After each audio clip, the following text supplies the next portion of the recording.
Sabah disuruh bertahan, tapi laut sendiri pun bukan milik kita. Beberapa tahun lalu, Sabah baru mula bangkit selepas dilanda pandemik.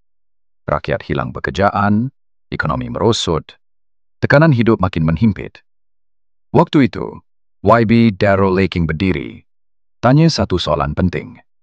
Macam mana Sabah nak bina ekonomi kalau laut kita pun bukan milik kita? Sebab ikut Akta Wilayah Laut yang digubal lebih sedekad lalu, kuasa Sabah hanya terhad setakat beberapa batu nautika sahaja. Selebihnya, hasil minyak, gas, kabel dasar laut, semuanya dikawal oleh Putrajaya. Undang-undang ini, Sabah tak pernah setuju.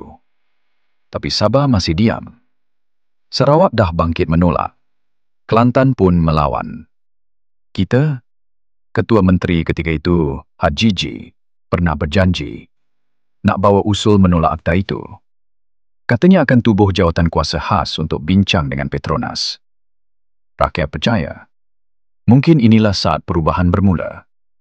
Tapi sampai ke hari ini, usul itu tidak pernah dibawa. Tiada penolakan rasmi, tiada tindakan susulan. Sabah terus kehilangan kuasa.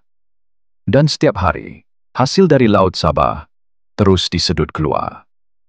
Tapi kita masih menjadi penonton. Kalau laut kita pun bukan milik kita, apalagi yang tinggal untuk Sabah.